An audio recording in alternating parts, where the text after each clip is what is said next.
Welcome, welcome, welcome to the Deep Dive. Today we're plunging headfirst into the vibrant, ever-expanding world of Pokémon.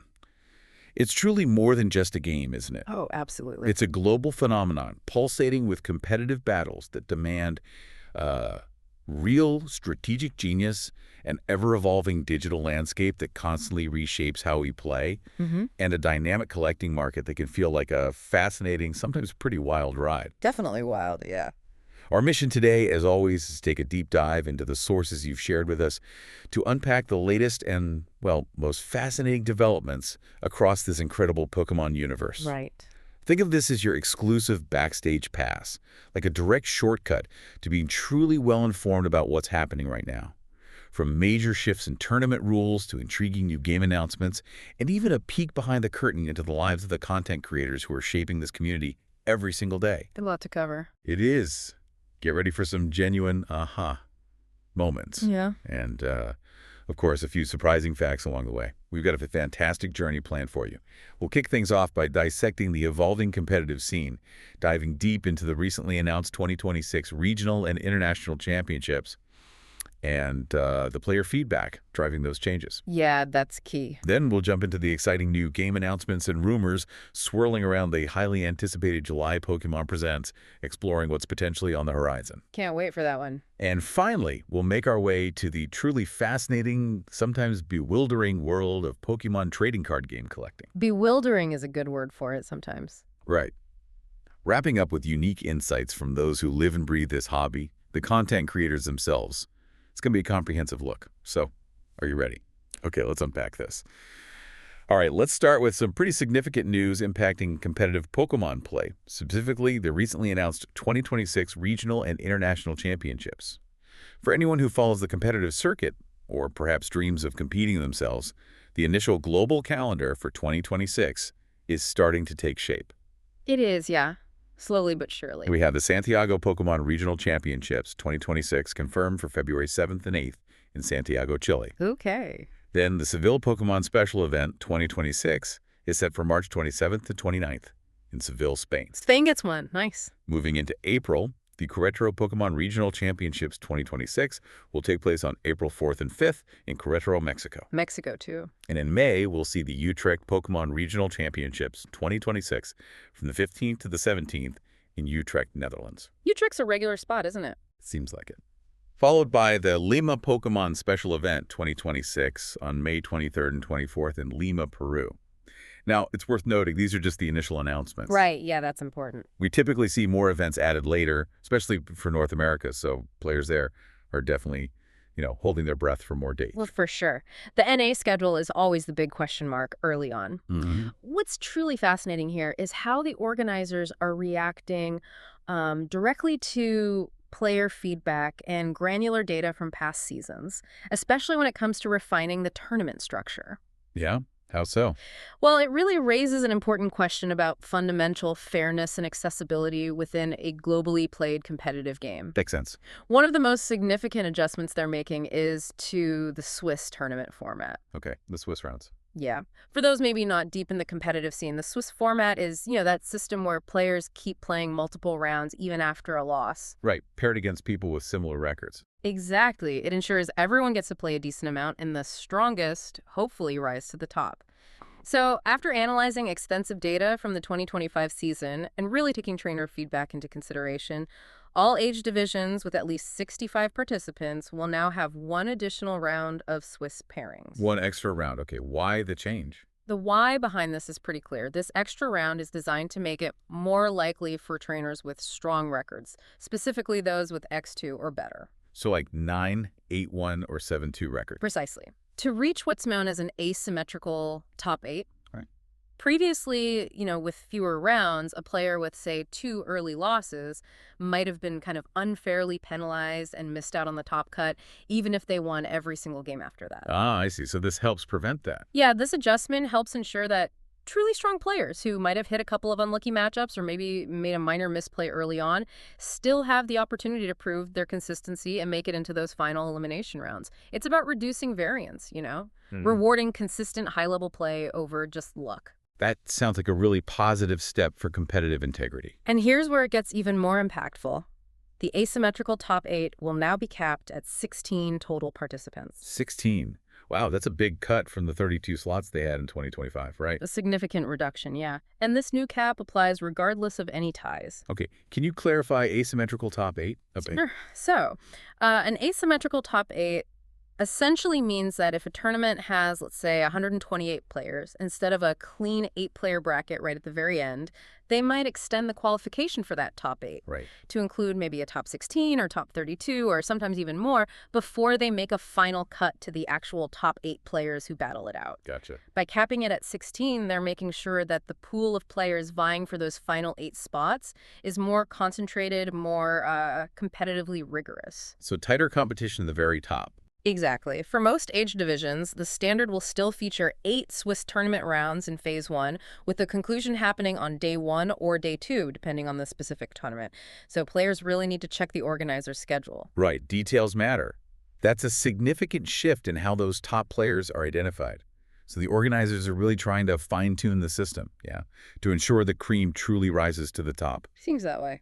But speaking of ensuring fair play, or maybe the lack thereof in terms of access, there's another major area where players are demanding more balance, and that's the geographic spread of these events, isn't it? Absolutely. Yeah, this brings us to a major point of community discussion, one that resonates deeply with players across the globe: the geographic distribution of these regional events. I've seen some chatter about that online. Players have been quite vocal, expressing, legitimate concerns about the perceived lack of events in certain high population areas or regions that are just simply too far from currently announced events. Like where? Canada is a prime example. A lot of players in Vancouver and Toronto feel overlooked. Okay. There's also been significant sentiment that the Western U.S. sometimes gets more events than the East. Like, some players in California feel Las Vegas is their only regional option, which means a really long drive for many. Yeah, that's tough. And perhaps one of the most cited examples is Florida. Huge player base, right? Massive. But they didn't host a single regional last year, not one. This really highlights the players' desire for more equal opportunity, regardless of where they live. So the anticipation for more North American announcements is exceptionally high. People are really waiting on those. Definitely. Players are pointing to precedents like Portland getting announced late in previous years, hoping for a more balanced spread that addresses these regional disparities. Right. You can definitely relate to the perspective of someone like Sam from central Nebraska, who expressed pure joy for an event less than 500 miles away. Which is still a trek. Exactly. It really underscores the scarcity for some people. Or consider the frustration from Denver, which, despite having a decent player base and being a pretty central hub, has never hosted a regional. Never. Wow. Yeah. The community truly desires that official recognition and, frankly, the accessibility that comes with more locally relevant events. It's not just about winning, it's about the ability to participate and, foster those local communities. It's clear that the logistics of a global game are incredibly challenging, but that player voice is crucial. Beyond event locations, another area where player feedback has directly led to adjustments is the overtime rules.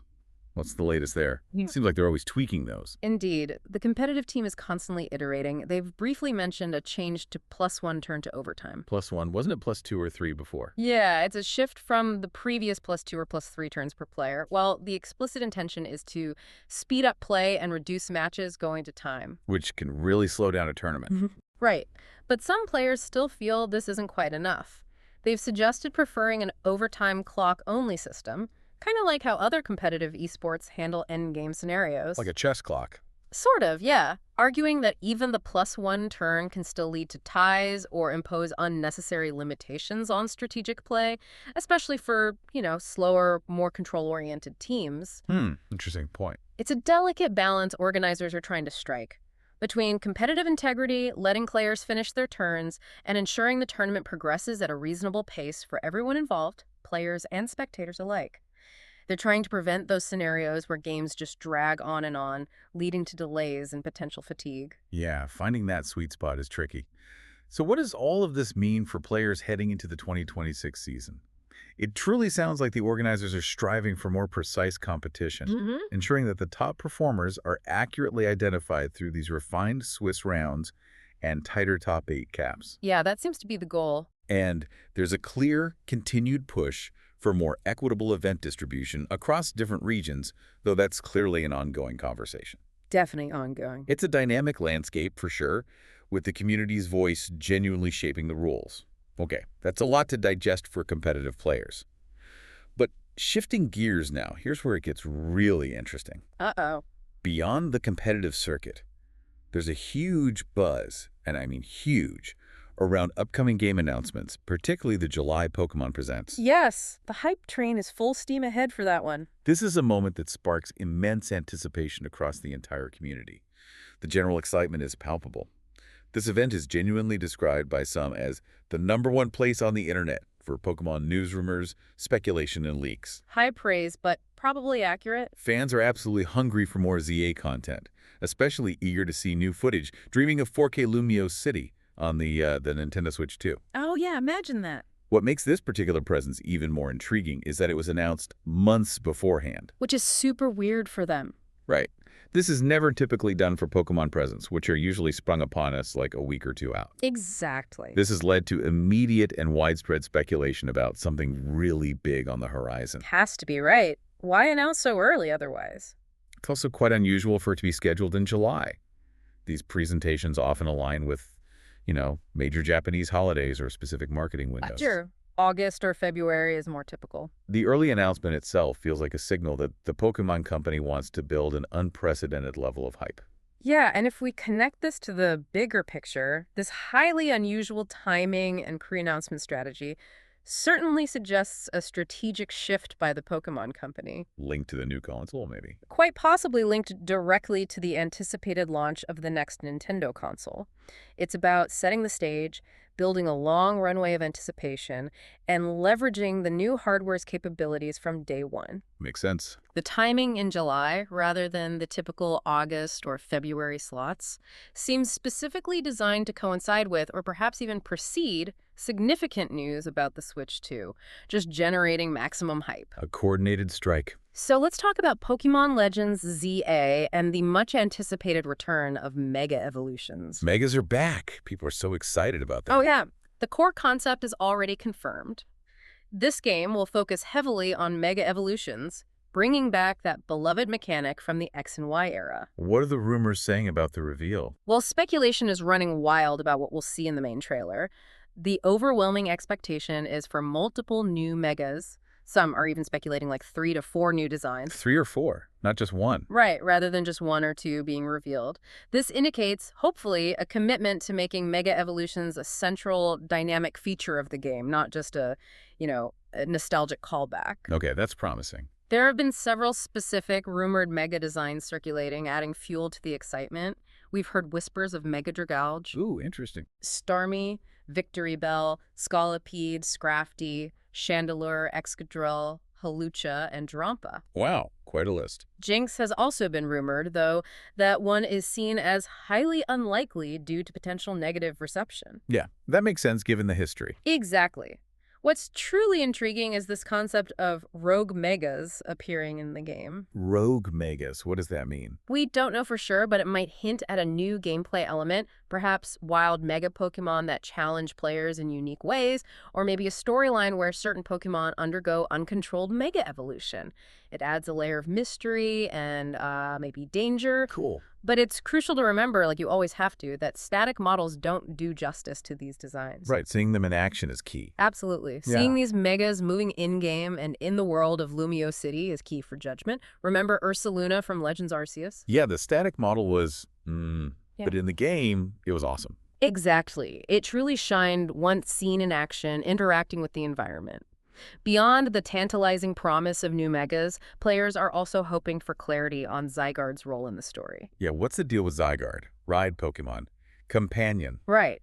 Will it be a ride Pokemon, a companion that assists in exploration, or a central figure in battle mechanics? Maybe even gaining new forms or abilities? Lots of possibilities. We also want more details on Emma, the mysterious character featured prominently on the box art. Who is she? Mentor. Rival. Widely speculated to be a mentor, a rival, or maybe even a detective figure woven into the fabric of Lumio City's reconstruction. Okay. And, of course, the ever-important battle system and UI details are high on everyone's wish list. These elements are crucial for competitive play and just the overall user experience. Will it be like Legends Arceus battles or more traditional? That's the big question. Will it retain the unique Legends-style battle system or revert closer to traditional mainline mechanics? These are the kinds of details fans are desperate for. So Legends ZA sounds like it's going to be a fascinating blend of new and old, especially with the focus on Megas. Really exciting stuff.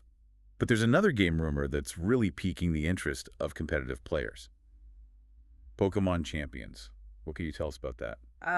Yes, Pokémon Champions, a title that has competitive players absolutely buzzing, almost to a fever pitch. Okay, what is it exactly? It's being pitched as an entirely battle-focused simulator, potentially for both mobile and Switch. Mobile too, interesting. Yeah, with the incredibly ambitious goal of becoming the new standard for competitive Pokémon, specifically the Video Game Championship, or VGC format. Official format, yeah. Right. VGC, the official competitive format, often involving double battles and specific rule sets.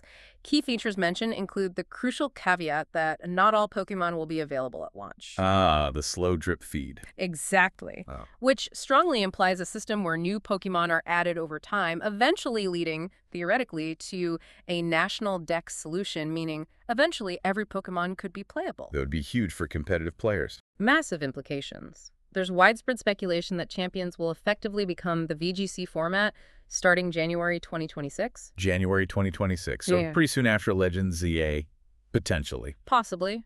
Maybe launching a month prior, say December 2025. This preseason launch would allow players to get used to it, experiment with new teams, iron out strategies before the official competitive season kicks off. Gives everyone time to adjust. And this game is distinct from mainline RPGs. It won't feature a campaign, world exploration, or a storyline in the traditional sense. Purely battling then, like Battle Revolution or Stadium. Exactly like those. More akin to battle-focused spin-offs like Pokemon Battle Revolution or the Stadium games, which were purely about the joy and strategy of battling. Okay. Its potential is seen by many battle-focused players as the ultimate Pokemon game for its pure competitive focus. It would allow for rapid-fire matches, custom rule sets, deep strategic team building, all without the overhead of story progression. I can see the appeal for that dedicated audience. Furthermore, there's even talk about future-proofing Champions, with the tantalizing possibility of updating it to seamlessly include Gen 10 gimmicks, new Pokemon, new battle mechanics as they're introduced. So it could stay relevant long term. Exactly, ensuring its longevity as the definitive competitive platform. This would be a game changer for competitive players, offering a consistent, dedicated place to battle. It sounds like Game Freak is really trying to create a dedicated hub for competitive play. That's a significant move, separating it out from the main RPG experience. And of course, no Pokemon Presents discussion would be complete without looking at the other rumors and speculation swirling around. How do we separate the facts from the hype? There's always so much. Indeed, the rumor mill is always churning, and it's crucial to approach it with a critical eye. There's a rumor circulating about a new Nintendo Switch 2 app. An app? Yeah, possibly related to game-specific services, which could directly tie into the new console launch. Maybe offering enhanced online features or exclusive content. Okay, that's plausible. Plausible, yeah, given Nintendo's history of companion apps. However, it's important to clarify that reports from sources like Scream Rant suggest rumors of the classic Pokemon Coliseum being shadow-dropped on GameCube Classics are likely false. Ah, too bad. Fans would love that. Oh, absolutely. But it appears to be mere wishful thinking at this point.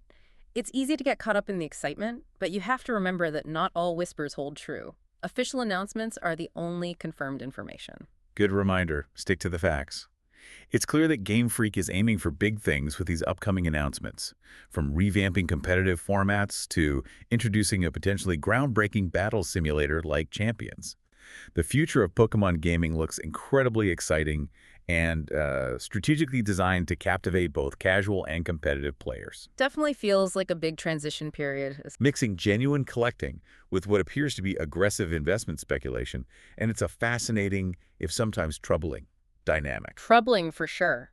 There are genuine whispers circulating about special sheets floating around, apparently allowing certain individuals to order multiples of highly sought-after cards, like the popular Squirtle and Bulbasaur illustration rares. Yeah, I heard about that. Imagine being able to order 100 wherever this list was from.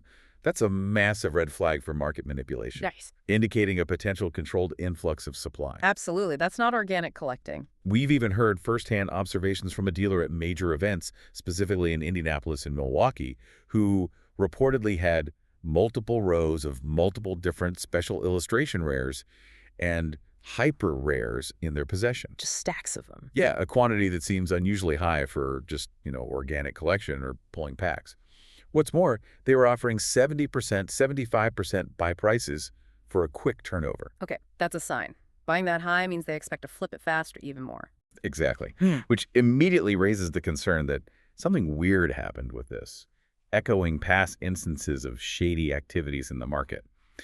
This practice allows for quick profit cycling and can artificially inflate prices or dump supply, creating serious volatility. Yeah, it really makes you wonder about the integrity of some of these sudden price spikes and the true availability of certain cards. This really raises an important question for every collector out there. In a market so heavily driven by hype and perceived scarcity, how do you make smart, informed decisions that protect your investment and your enjoyment? That's the million-dollar question. Let's dive into some specific price spikes and market data that vividly illustrate this FOMO effect, the fear of missing out. Lay it on us. Okay, take the Hidden Fates Elite Trainer Boxes, ETBs, for example. Classic set, lots of nostalgia. Oh yeah, the shiny vault. Exactly. Over the last 3 months, their price has seen a significant jump, going up 27%. 27%. Wow. Yeah. While it's not the most liquid product, meaning it doesn't sell consistently in high volumes every single day, there have been definite blips of high sales activity, like 22 units sold on a single day. That's a lot for an older ETB. It is. This burst buying often signals a coordinated effort or just a sudden wave of speculative interest.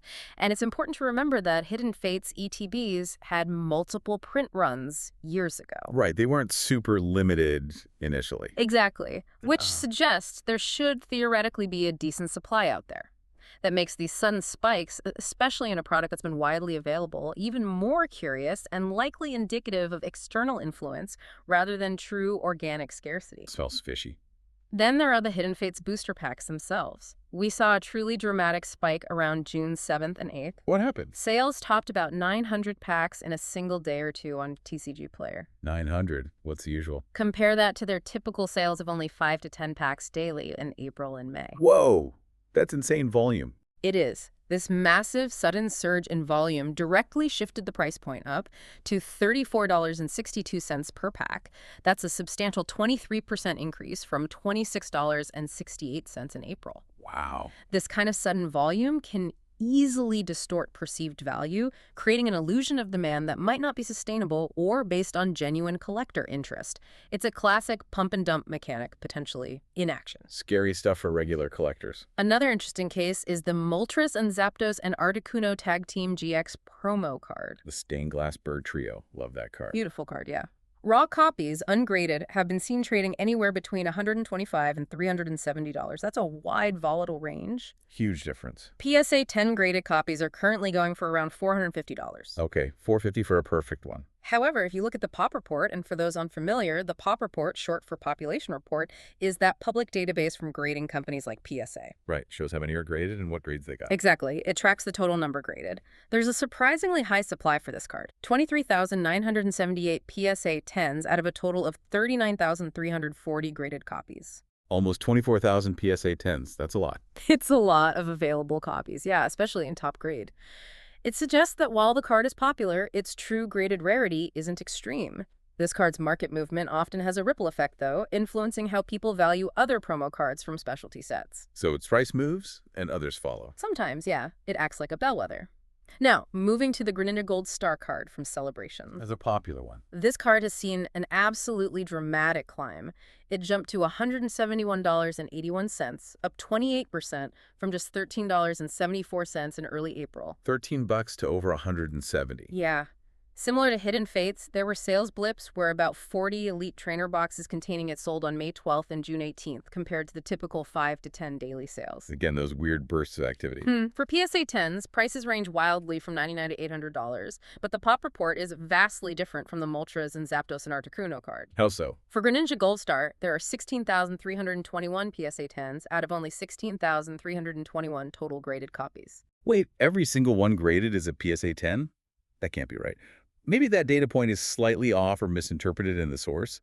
Usually there's a total graded number and then the breakdown by grade. 16,321 PSA 10s out of a total graded population seems more plausible. Let's assume it's 16,321 PSA 10s out of a larger total. Okay, right. Good catch. Let's assume 16,321 PSA 10s out of a larger total graded pool.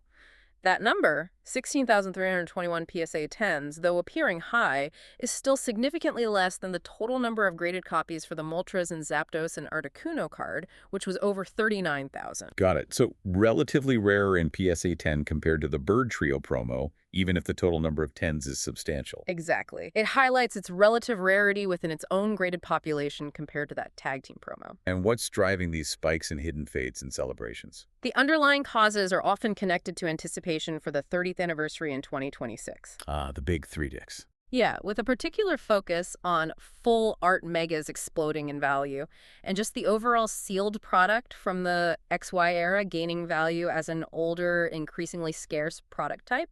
People are looking back. Nostalgia plus anniversary hype equals price bumps. That's incredible data. It really highlights how quickly these markets can shift based on external factors and, frankly, speculation. What about current sets? Is there a clear winner between Black Bolt and White Flare right now?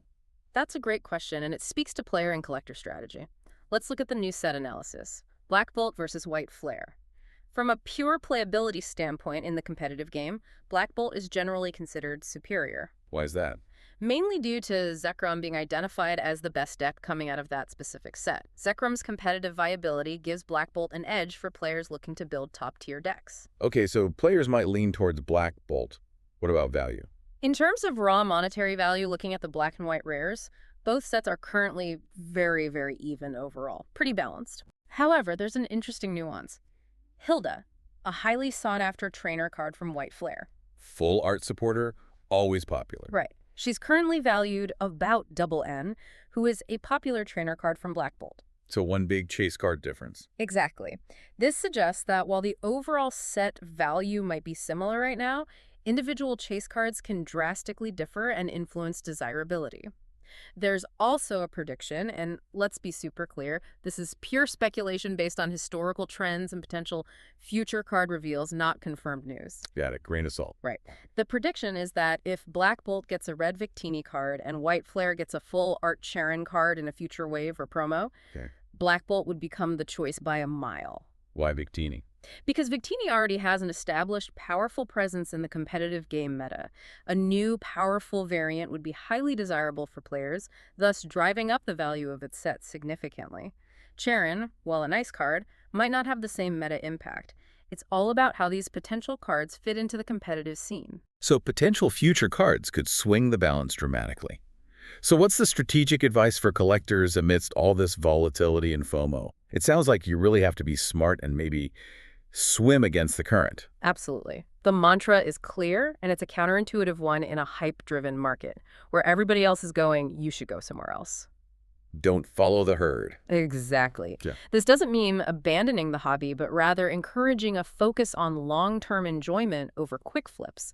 Instead of chasing the latest price spike, truly invest time in master set building, collecting every single card from a particular set you love. The personal challenge. Right, and finding personal enjoyment in the hobby itself rather than getting caught up in fleeting speculative trends. The current market, unfortunately, feels like it's all FOMO. It preys on that fear of missing out on the next big card or the next big price jump. Yeah, it's easy to get sucked in. Totally. To counteract this, collectors need to be smart, understand the underlying market data, like those pop reports and actual sales volumes we talked about, and not just follow the herd mentality. Do your research. Yes. Look for cards that genuinely appeal to you, build sets you enjoy, and understand that sustained value often comes from true rarity and long-term demand, not these artificial pumps. Focus on the joy of collecting, not just the potential for profit. Sound advice. Wow. Mhm. It's definitely a complex market out there. Understanding the data, not just giving into the hype, is absolutely crucial for collectors. You really have to do your homework to make smart decisions and truly enjoy the hobby for what it is. Finally, let's explore the world of content creation within Pokémon. We have some incredibly valuable sources from creators reflecting on the current landscape, which offers a unique and really insightful perspective on the community from the inside out. Yeah, the creator perspective is always fascinating. There's been a significant content creation boom in the Pokémon space, and now we're seeing some of its fallout. Apparently, the Pokémon content space has never been more saturated than it is today. Doesn't surprise me. Feels like everyone started a channel. Right.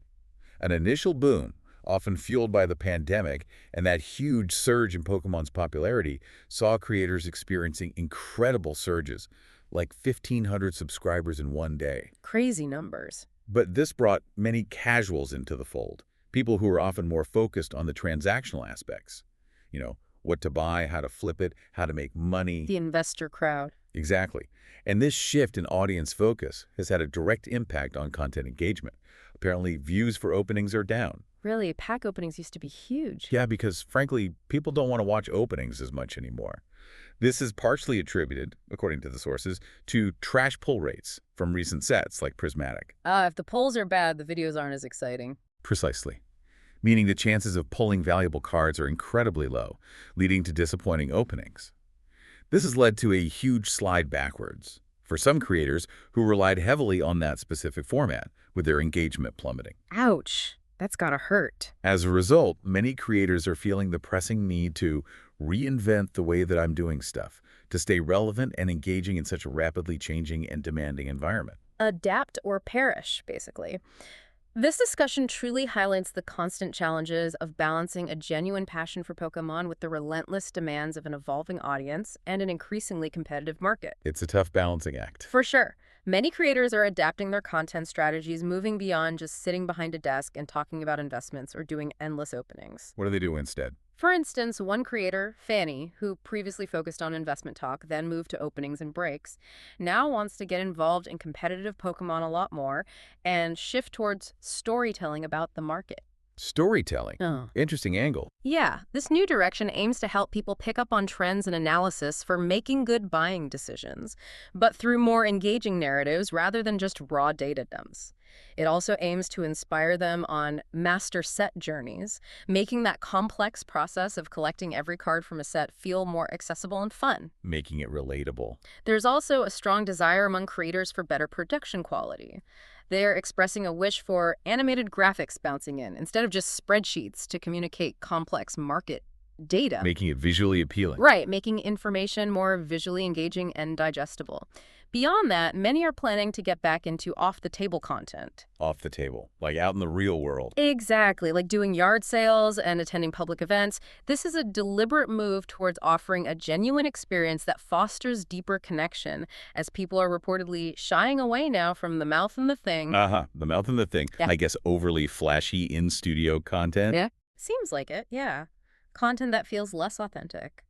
The goal is to help people make good buying decisions by providing transparent, honest insights and to inspire master set journeys, emphasizing that these endeavors are both difficult and incredibly fun, creating a shared sense of accomplishment and passion.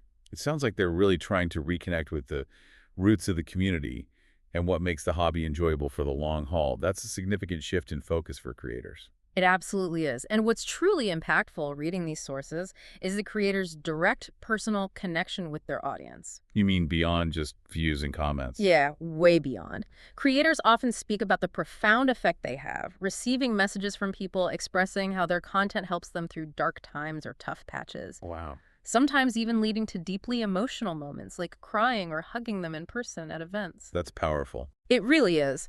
These deeply personal interactions are frequently cited as the fuel that keeps you going, reinforcing their motivation despite the often demanding schedule and the pressures of content creation. Balancing content creation with family life and personal hobbies is also a significant aspect of their daily routine. You hear about creators who meticulously juggle their online presence with diverse interests like poker, ice hockey, politics, Politics. and even bread making twice a week, showcasing their dedication to a well-rounded life. Bread making. Love it. One creator shared their disciplined daily start, getting kids ready before heading straight to the gym for fasting workouts. It highlights the disciplined approach many take to manage their demanding schedules and maintain their mental and physical well-being. It's not just a hobby for them. Not at all. It's a full-time commitment that requires significant personal management. This commitment often extends to actively giving back to the community that supports them. One creator mentioned giving away master sets as a token of appreciation. That's generous. And even planning a significant $20,000 giveaway at the milestone of 200,000 subscribers. 20 grand. Wow. Their overarching goal, stated by some, is to help people get product at MSRP or less, manufacturer's suggested retail price, or even lower, demonstrating a genuine desire to combat scalping and support the everyday collector. That's really commendable. And on a personal note, many creators enjoy collaborating with others in the space, fostering a sense of camaraderie and shared purpose. However, kind of interestingly, they often don't consume much Pokemon content themselves. Really? Why not? Because they get my fill from creating it. It's a unique position to be in, being both a dedicated producer and maybe a slightly detached consumer of the content landscape they operate in. Huh. That makes a certain kind of sense. It's truly inspiring to hear how these content creators navigate the constant changes in the Pokemon community, focusing on authenticity, transparency, and a genuine connection with their audience, even amidst the shifts in market dynamics and engagement. Their stories really bring the human element to this massive global phenomenon, reminding us that at its heart, it's about passion and community. Well said. We've journeyed through quite a lot today in the Pokemon universe, haven't we? We really covered some ground. We started by exploring the upcoming competitive season, delving into the exciting changes in tournament formats like the Swiss rounds and top 8 caps, and the ongoing crucial discussions around equitable event distribution across regions. The competitive landscape is definitely shifting. Then, we peeked into the thrilling future of Pokemon games, with new Mega Evolutions teased for Pokemon Legends ZA and the groundbreaking potential of Pokemon Champions as a new, dedicated competitive battle simulator. So much potential there. From there, we explored the wild ride of the Pokemon TCG market, uncovering its current dynamics, analyzing recent price spikes, understanding the FOMO effect, and discussing strategic advice to avoid common traps. A necessary skill in today's market. Definitely.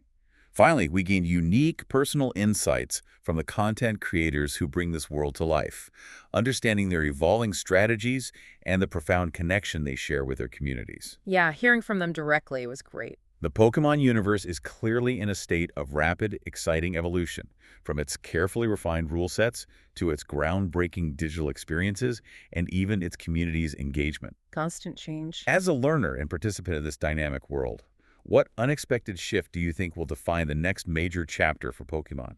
And how will you choose to navigate it, whether as a player, collector, or just an enthusiastic fan? That's a great question to leave people with. Lots to think about.